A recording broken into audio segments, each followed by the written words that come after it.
बच्चों, हम कक्षा 9th की हिंदी पढ़ रहे हैं और हमारी पाठ्य पुस्तक का नाम है क्षितिज। क्षितिज के अंतर्गत काव्यखंड पढ़ रहे हैं। अध्याय है 15 और कवि हैं सर्वेश्वर दयाल सक्सेना। देखो बच्चों, इनकी जो कविता है मेघ आए। कौन सी कविता है? मेघ आए। अब मेघ आए का आज भाग 3 पढ़ेंगे। हम इनके जो पद्य भाग है उसका भावार्थ और शब्दार्थ के साथ उसको पढ़ चुके हैं, साथ ही कुछ पाठ्य पुस्तक के अभ्यास प्रश्न कर चुके हैं। लेकिन हमारे शेष बचे अभ्यास प्रश्न को आज हम यहाँ समझने का प्रयत्न करेंगे। तो देखो बच्चों, हमारा 7वां जो प्रश्न है, यानी 6 प्रश्न तक हम कर चुके हैं। हमारा 7वां प्रश्न है कि कविता में आए मानवीकरण तथा रूपक अलंकार के उदाहरण खोज कर लिखिए। मानवीकरण तथा रूपक। देखो, ये जो कविता है ये पूरी तरह मानव को जो है बादलों के ऊपर आरोपित किया गया है। यानी एक इंसान के जो कार्यक्रम होते हैं, जो इंसान जो कार्य करता है वो कार्य बादलों के ऊपर आरोपित किए गए हैं, इसलिए इसमें मानवीकरण अलंकार आया है। अब आप देखो, इसमें मानवीकरण अलंकार के कौन कौन से उदाहरण हैं। पहला है मेघ आए बड़े बन ठन के और संवर के। आप देखो, बादल होते हैं जो काले काले बादल गिर के आते हैं, वो कभी बन ठन के या 16 श्रृंगार करके नहीं आते हैं। लेकिन यहाँ क्या है, यहाँ मेघ को बताया बन ठन के संवर के, यानी कि जिस तरह कोई अतिथि आते हैं बन ठन के संवर के, उस तरह उसको मेघ के ऊपर आरोपित किया गया है। तो ये इस वाली पंक्ति में मानवीकरण अलंकार है। दूसरा है नाचती गाती बयार चली। यानी जब हवा चलती है, सनसन की आवाज़ होती है, पत्ते हिलते हैं, पेड़ पौधे हिलते हैं, दरवाजे खिड़कियां खुलने लगते हैं, तो ऐसा लगता है मानो नाचती गाती हुई कोई, मतलब जो किशोर अवस्था की अल्लड़ युवतियां हैं वो चली आ रही है। तो हवा को यहाँ किससे बताया गया है? यानी बयार का अर्थ है यहाँ पवन या हवा, कि नाचती गाती हवा चली या बयार चली। पेड़ झुकने लगे गर्दन उचकाई। यानी जब तेज हवा चलने लगी तो क्या हुआ, पेड़ अपने आप हिलने लगते हैं ना, कभी ऊंचे होते हैं और कभी नीचे होते हैं। इसी प्रकार अतिथि आता है तो अतिथि को जब जो मेहमान होते हैं उनका आदर सत्कार किया जाता है, उन्हें हाथ जोड़कर और झुककर के प्रणाम किया जाता है। एक बार झुकेंगे फिर ऊपर होंगे। उसी प्रकार यहाँ बताया गया है कि हवा चल रही है और बादल आए हैं। उससे पहले क्या है, जब बादल आए हैं तो उससे पहले जब हवा चलने लगी है तो पेड़ ऊपर नीचे हो रहे हैं, कभी नीचे की तरफ जा रहे हैं, कभी अपनी गर्दन को उचका रहे हैं। तो पेड़ झुकने लगे गर्दन उचकाए। धूल भागी घाघरा उठाए और नदी खिटकी। धूल भागी, जैसे ही हवा चली, बादल आने वाले हैं, बादलों के आने से पहले जब हवा चलती है, हवा चली, हवा के चलते ही धूल उड़ने लगी। क्या हुआ? धूल उड़ने लगी। और घाघरा उठाए, मतलब इस तरह प्रतीत हो रही है धूल उड़ती हुई मानो कि कोई जो युवावस्था वाली बच्चियां हैं वो मेहमान के आने की जो सूचना दे रही है, वो भाग रही है और अपना जो लहंगा है उसको दोनों हाथों से पकड़ करके घर घर में जा करके इस चीज़ की सूचना दे रही है कि मेहमान आने वाले हैं। इसके साथ ही ये अगला नदी ठिठकी। कभी बहती हुई नदी रुकी है? नहीं रुकी। लेकिन यहाँ क्या है, मानवीकरण अलंकार किया गया है। मानव का जो कार्यक्रम है, मानव जो क्रिया करता है, वो क्रिया इन पर प्रतिरोपित की गई है। नदी ठिठकी, यानी जब बादल आ गए तो बादलों को देख करके नदी 1 सेकंड के लिए रुकी है कि अब जब बादल बरसेंगे तो क्या होगा, वह पूरी जल से परिपूर्ण हो जाऊंगी। उसी प्रकार जैसे ही मेहमान आए हैं, मेहमानों को देखते हुए जो नवविवाहिता जो घर की वधुएं होती है वो क्या है, 1 सेकंड के लिए रुक जाती है। क्यों? क्योंकि वो घूंघट में होती है और अपनी तिरछी नजरों से वो मेहमान को देखती है ठिठक करके, यानी एकदम से रुकना। ठिठकने का मतलब होता है एकदम रुक जाना, अचानक रुकना। बूढ़े पीपल ने आगे बढ़कर जुहार की। यानी घर का जो सबसे बड़े बुजुर्ग व्यक्ति होते हैं, जो सम्मानित व्यक्ति होते हैं घर में, वो मेहमान का सबसे पहले सम्मान करते हैं। तो जैसे ही मेघ आए यानी बादल आए तो बूढ़ा पीपल जो गांव का सबसे पुराना पीपल था, उसकी जो हवा चलने से उसकी पत्तियां, उसकी जो डालियां हैं वो झुकने लगी। क्या करने लगी? उसकी डालियां झुकने लगी। तो मानो ऐसा प्रतीत हो रहा है कि बूढ़े पीपल ने आगे बढ़ करके बादल रूपी मेहमान की जुहार की, यानी कि उसका सम्मान किया, उसका सत्कार किया। बोली अकुलाई लता ओट हो किवार की। यानी बोली अकुलाई लता, यानी जब बारिश होती है उससे पहले कितनी तेज गर्मी पड़ती है। जब तेज गर्मी पड़ती है तो क्या है, जो बेलें होती हैं जो पेड़ों के ऊपर लिपटी हुई रहती हैं वो गर्मी से बेहाल हो जाती हैं। तो मतलब जैसे ही बादल आए, चारों तरफ बादल घिर गए, तो बादल गिरने से क्या है, जो लता थी, जो बेल थी, वो व्याकुल हो गई कि अब पानी गिरेगा। तो क्या पता गिरेगा या नहीं गिरेगा पानी, या बारिश होगी नहीं होगी, तो मैं हरी भरी होंगी या नहीं होंगी। उसी प्रकार जिस प्रकार क्या होते हैं, जैसे ही दामाद ये पाहुने घर पे आते हैं तो उनकी जो नवविवाहिता नायिका होती है, वो नायिका भी मन में ये सोच रही होती है कि क्या पता ये जो अतिथि है ये आएंगे या नहीं आएंगे। तो बोली अकुलाई लता ओट हो किवाड़ की, यानी किवाड़ की ओट में होकर के जो नवविवाहिता है वो किससे बोली, अतिथि से बोली। और उसी प्रकार लता है जो बेल है वो किसके पीछे हो जाती है, वो पेड़ के पीछे हो जाती है गर्मी की वजह से। ताल लाया पानी परात भर के, देखो हमारे यहाँ परंपरा है कि जब कोई मेहमान आते हैं तो उनके जो पैर हैं वो परात में पानी रख के उनके पैरों को धोया जाता है, उनके चरणों को साफ किया जाता है। उसी प्रकार जब बादल आ गए हैं, चारों तरफ बादल गिर गए हैं, तो ताल क्या है, ताल यानी तालाब, वो भी क्या है, एक प्रकृति का जो अतरंग सदस्य है। उसी जिस प्रकार घर का कोई सदस्य ला करके पानी की परात लेके आता है, उसी प्रकार जब बादल आए हैं तो तालाब है वो तो अपनी तालाब के अंदर थोड़ा सा पानी रह जाता है। जब गर्मी तेज पड़ती है, बादल तो बाद में, बारिश तो बाद में आती है, तो उसी पानी को लेकर के आया है उन बादल रूपी मेहमान के चरण धोने के लिए। तो यहाँ देखो ये सारे हैं, मेघ आए, नाचती गाती बयार चली, पेड़ झुकने लगे, धूल भागी, बूढ़े पीपल ने बढ़कर जुआर की, और बोली अकुलाई लता और ताल लाया पानी। ये सब प्रकृति है, ये सारे प्रकृति के कार्यक्रम हैं। इन कार्यक्रमों को मनुष्य के ऊपर आरोपित करके प्रकृति में बतलाया गया है। ये सारे काम किसने किए, ये प्रकृति में हुए हैं। और इसी तरीके के सारे काम कौन करता है, मानव करता है। तो मानव का आरोपण किसके ऊपर किया गया है, प्रकृति के ऊपर किया गया है। अब देखो रूपक के उदाहरण, किसके उदाहरण है, रूपक के। रूपक भी एक अलंकार होता है, उसमें है क्षितिज अटारी गहराई। क्षितिज यानी मैंने आपको पहले भी बताया, क्षितिज का अर्थ है आकाश और पृथ्वी का जो मिलन बिंदु होता है वो क्षितिज कहलाता है। अटारी, अटारी का अर्थ होता है कमरा, जो कि छत के ऊपर बना हुआ होता है। सबसे ऊपर जो कमरा बना हुआ होता है उसके ऊपर क्या हो गए, गहरे बादल छा गए। क्या छा गए, गहरे बादल छा गए। तो क्षितिज अटारी गहराई में रूपक अलंकार पाया जाता है। हमारा अगला प्रश्न है, कविता में जिन रीति रिवाजों का मार्मिक चित्रण हुआ है उनका वर्णन कीजिए। देखो कविता में कौन कौन से रीति रिवाज आए हैं हमारी परंपरा के अनुसार, उनका हम यहाँ वर्णन करेंगे। देखो कविता में ग्रामीण परिवेश में प्रचलित रीति रिवाजों का सुंदर चित्रण हुआ है कि किस प्रकार अतिथि आते हैं और आने से पहले क्या होता है और आने के बाद क्या होता है, उसका सारा सुंदर चित्रण इसमें किया गया है। देखो इनमें बतलाया गया है कि जब दामाद पहली बार या अपनी ससुराल में बन ठन कर जाता है, यानी जब शादी होती है, तो यह राजस्थान में या हमारे यहाँ परंपरा है हमारे देश में कि जब शादी के बाद में ससुराल में जब दामाद जाता है तो बहुत तैयार होके अच्छे से बन ठन के जाता है और सभी दामाद का स्वागत करते हैं। दामाद केवल एक परिवार का नहीं होता है या एक समाज का नहीं होता, जब गांव में दामाद पहुंचता है तो वह पूरे गांव का दामाद होता है। विवाहित युवतियां प्राय घूंघट निकालकर पुरुषों के सामने आती हैं, यानी जो नवविवाहित युवतियां होती है या जो युवा वधुएं होती है वो अपना पर्दा करके यानी घूंघट निकाल के घर के पुरुषों के सामने आती है, यानी खुले मुंह वो सामने नहीं आती हैं। और मेहमान के पैर धोने के लिए क्या किया जाता है, परात में पानी लाया जाता है, यानी जब मेहमान आता है तो उसके चरण धुलाने के लिए परात में पानी ला करके और उसके पैर धोते हैं। और नवविवाहिता क्या करती हैं, अपने पति से सबके सामने नहीं मिलती, यानी नवविवाहिता जो युवती होती है या नायिका जो होती है वो कभी भी सबके सामने अपने पति या नायक से बात नहीं करती या नहीं मिलती है। और घूंघट की ओट में क्या करती है, घूंघट की ओट में बात करती है। कैसे बात करती है, जब वो अलग से अकेले में बात करती है या तो किवाड़ की ओट में या घूंघट की ओट में बात करती है। इस प्रकार अतिथि का जो स्वागत सत्कार है, अतिथि का जो स्वागत सत्कार है वो पलक पावड़े बिछा करके किया जाता है। कैसे किया जाता है, पलक पावड़े बिछाना, यानी कि बहुत अधिक मन से अतिथि का सत्कार करना।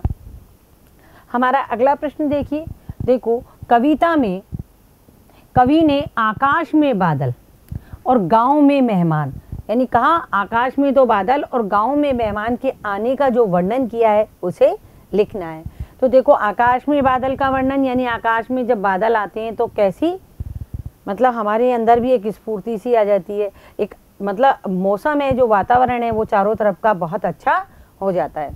देखो आकाश में नए बादल बन ठन कर आ गए हैं। कैसे आ गए हैं, बन ठन करके आ गए हैं, बहुत गहरे गहरे काले बादल छा गए हैं। और उनके आने पर सनसनाती हुई हवा बहने लगी है। जब बादल आते हैं तो उसके साथ ही हवा बहने लगती है।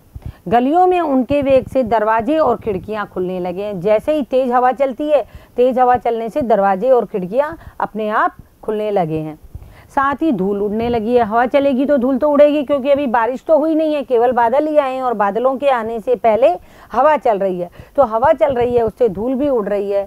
पेड़ हिलने डुलने लगे हैं। जैसे ही हवा चल रही है, पेड़ों की डालियां ऊपर नीचे हो रही है। तालाब में भी प्रसन्नता की लहरें उठने लगी है। तालाब में जो थोड़ा बहुत पानी बचा हुआ है, वो पानी भी हवा के चलने से क्या है, लहरें उसमें उठने लगी है। और नदी भी प्रसन्न हो गई है। क्यों? नदी ठिठक करके देख रही है कि देखो बादल आ गए हैं, अब जल बरसेगा और मैं पानी से या जल से परिपूर्ण हो जाऊंगी। लताएं बहुत व्याकुल थी। देखो सबसे ज़्यादा परेशान क्या होती है, जो हल्की हरे रंग की तने वाली बेलें होती हैं वो बहुत परेशान होती हैं।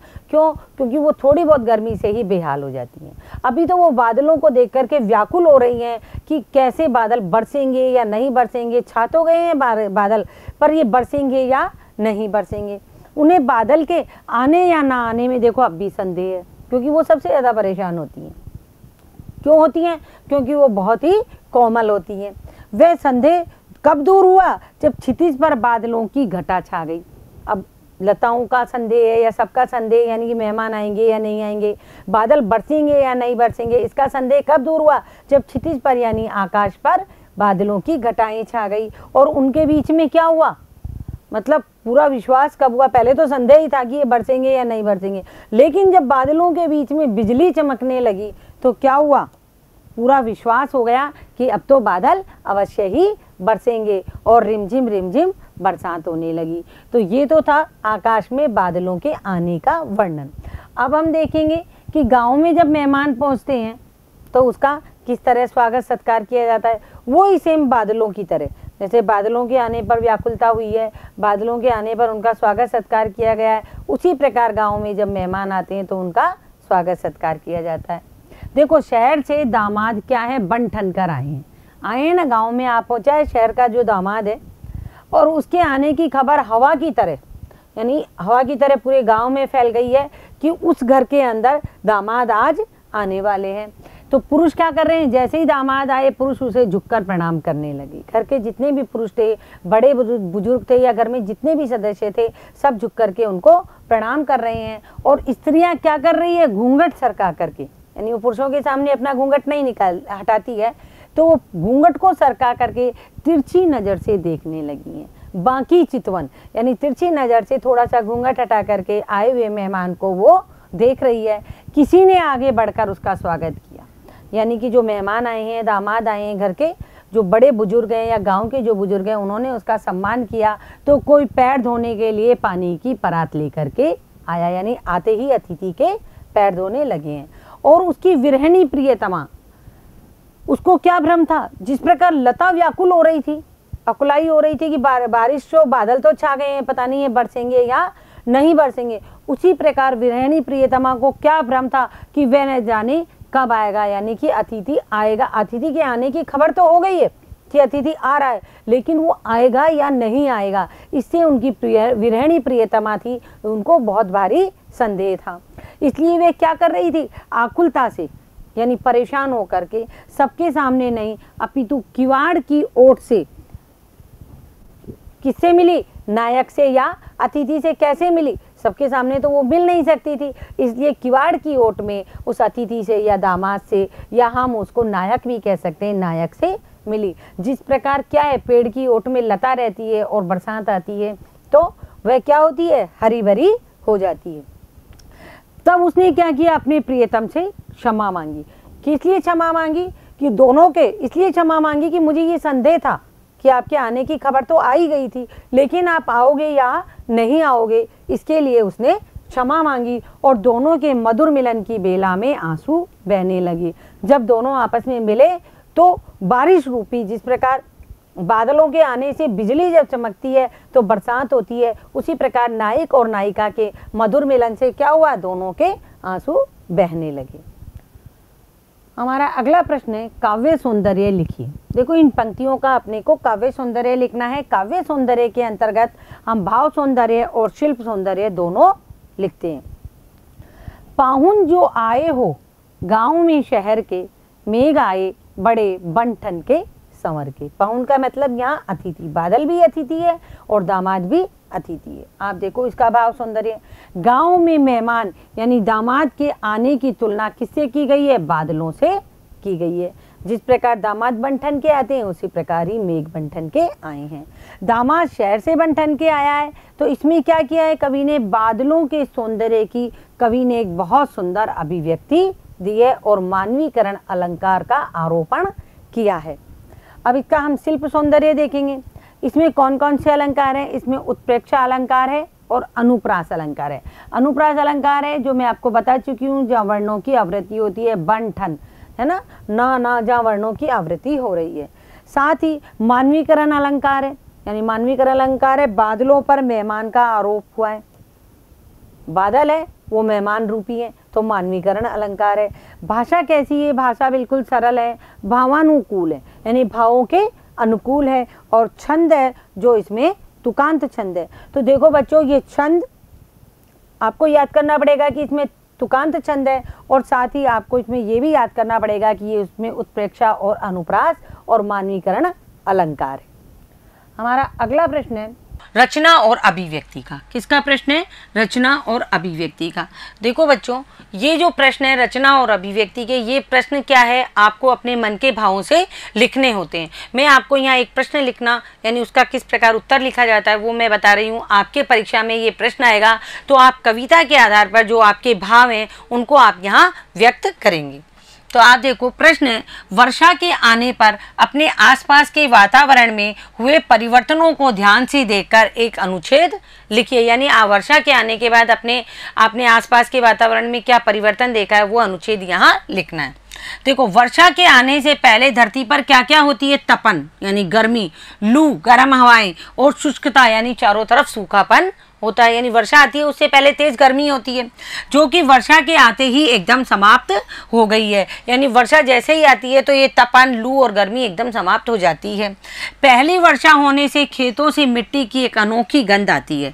देखो, जब पहली बरसात गिरती है खेतों की मिट्टी पर तो एक अनोखी सौंधी सौंधी गंध उसमें से आने लगती है। अमराइयों एवं वनावलियों, अमराइयों से यहाँ अर्थ है आम के वनियाँ, जहाँ आम के पेड़ बहुत ज़्यादा होते हैं उन्हें अमराइयाँ कहते हैं। वनावलियों यानी जहाँ तरह तरह के बहुत सारे पेड़ होते हैं उसे वनावलियों कहते हैं। तो अमराइयों एवं वनावलियों में मोर की ऊंची केका क्या होती है? केका मोर की मधुर ध्वनि होती है। जो मोर बोलता है उसे केका कहते हैं। जैसे कोयल बोलती है तो कोयल की आवाज़ को हम कूकना कहते हैं कि कोयल कूक रही है, उसी प्रकार जो मोर बोलता है उसे केका कहा जाता है। तो अमराइयों और वनावलियों में मोर की ऊंची केका सुनाई देने लगती है। जब बारिश आने वाली होती है या एक बारिश आ चुकी होती है तो चारों तरफ का वातावरण बहुत सौंदर्यपूर्णता से भर जाता है। जो पेड़ पौधे खेत बगीचे पहले मुरझा रहे थे वे अब लहलाने लगे। यानी बच्चा है, जैसे आप लोग आप बता रहे हो अपने मन के भावों को कि पहले चारों तरफ तपन थी, लू थी, शुष्कता थी, लेकिन जैसे ही बारिश आई तो चारों तरफ जो पेड़ पौधे थे वो अब लहलाने लगे हैं और उनमें एक नया जीवन आने लगा है। आप देखो जगह जगह छोटे छोटे हरे हरे पौधे उग जाते हैं बारिश के मौसम में। 2-4 दिन की जब बारिश हो जाती है तो सारी धरती हरी भरी हो जाती है। यानी 2-4 दिन की बारिश में ही सारी धरती हरी भरी हो गई है। जगह जगह तृण राशि उगकर आंखों को प्रिय लगने लगी है। तृण राशि, तृण का मतलब होता है तिनका। यानी जब तक बारिश नहीं आई थी तब तक तिनके कैसे दिख रहे थे? तब तक तिनके मतलब पीले पीले सूखे सूखे दिख रहे थे, लेकिन जैसे ही उन पे बारिश की बूंदें पड़ी या 2-4 बार बारिश आई तो चारों तरफ हरी हरी घास हो गई जो आंखों को बहुत अच्छी लग रही है। पेड़ों के पत्ते क्या हो गए? एकदम से धुल गए हैं, यानी बिल्कुल ग्रीन हरे दिखाई देने लगे हैं। कैसे दिखाई देने लगे? हरे दिखाई देने लगे। बेलें ऊपर की ओर उठने लगी हैं। जो लताएं मुरझा गई थी, बिल्कुल जो पेड़ों के पीछे छुप गई थी एकदम और निढाल हो गई थी, वो क्या हो गई है, अब ऊपर की तरफ उठने लगी है, यानी अपनी वृद्धि करने लगी है। साथ ही बादल कभी सघन छा जाते हैं, गरजते हैं एवं बिजली चमकाते हैं। साथ ही जब अभी बरसात का मौसम चल रहा है तो कभी तो बहुत गहरे बादल छा जाते हैं और उनके बीच में बिजली चमकती है और वो तेज तेज आवाज़ से गरजते हैं। और कभी कभी क्या होता है, शांत होकर आकाश में सैर करते रहते हैं, यानी जब बरस चुकते हैं बादल तो हल्के हल्के आकाश में तैरते हुए हमें दिखाई देते हैं। तो वातावरण बड़ा मनोहर और मनमोहक लगता है। इस कारण सूर्य कभी चमकता है और कभी बादलों के पीछे छिप जाता है, यानी जब गहरे बादल आ जाते हैं तो सूर्य पीछे छिप जाता है बादलों के, और जब बादल बरस चुकते हैं, हल्के हल्के रह जाते हैं और वो आकाश में तैरते रहते हैं, तो सूर्य क्या है, बाहर निकल करके चमकने लगता है। बरसात होने से गाँवों के तालाब एवं कुओं का जल स्तर भी बढ़ गया है। यानी ये तो बहुत ही सामान्य सी बात है, जैसे ही बारिश होगी जो तालाब में परात भर पानी था वो तालाब भी क्या है, पूरा परिपूर्ण हो गया है जल से, और साथ ही क्या है, कुओं का जल स्तर भी बढ़ गया है। पास में बहने वाली सूखी नदी में भी पानी का वेग चढ़ने लगा है। देखो नदियाँ जो होती है ना, वो प्रत्येक नदी 12 मास नहीं बहती, यानी कि 12 महीने तक नहीं बहती। कुछ बरसाती नदियां होती हैं जो बारिश के दिनों में बहुत तेज़ गति से, यानी उनमें पानी आता है और बह करके निकल जाता है, बाकी टाइम वो सूखी रहती है। तो जिस नदी के अंदर पानी नहीं था, वो बरसात होने से वो सूखी नदी भी अब बहने लगी है और उसमें भी वेग चढ़ने लगा है। इस तरह वर्षा के आने पर आसपास के वातावरण में अनेक परिवर्तन दिखाई देने लगे हैं। तो ये आपको अपने मन के भावों को इस रचना और अभिव्यक्ति के प्रश्न में लिखना है। हमारा अगला प्रश्न है, कवि ने पीपल को ही बड़ा बुजुर्ग क्यों कहा है? देखो गाँव में तो बहुत सारे तरह तरह के पेड़ होते हैं, तो केवल पीपल को ही बड़ा बुजुर्ग क्यों कहा है? इसमें देखो पीपल का पेड़ क्या होता है, आकार में बहुत बड़ा होता है। कैसा होता है? आकार में बड़ा होता है और लंबी आयु वाला होता है।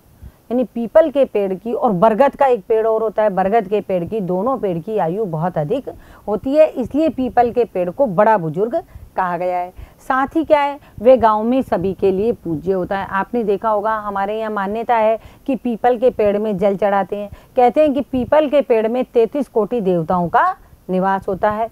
तो पीपल के पेड़ में सभी देवता निवास करते हैं, ऐसा माना जाता है। इसके अलावा वे हजारों पक्षियों, कीट पतंगों एवं अन्य जीव जंतुओं को आश्रय देता है। देखो पीपल का पेड़ बहुत घना होता है, लंबी आयु वाला होता है, तो उसमें क्या है, तरह तरह के क्या है, पक्षी, कीट पतंगे और अन्य जीव जंतु उसमें रहते हैं। साथ ही क्या है, वह उनका पोषण करता है। पोषण यानी रहने को स्थान देता है। साथ ही पीपल के पेड़ में छोटे छोटे गोल गोल फल आते हैं, उनको पक्षी और कीट पतंगे खाते हैं, तो उनका पोषण भी करता है। इन सभी विशेषताओं के कारण कवि ने पीपल को बुजुर्ग कहा है।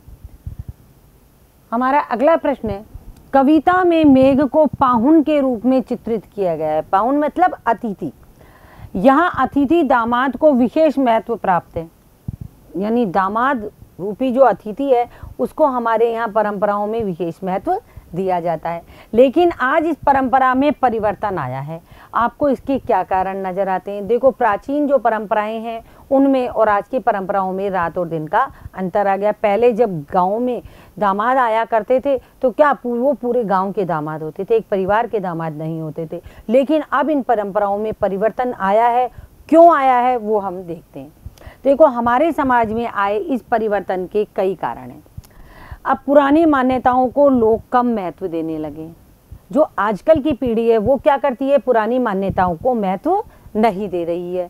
अब दामाद को क्या है, पाहुन यानी अतिथि या पाहुणा, एक शब्द और होता है राजस्थानी में पाहुणा,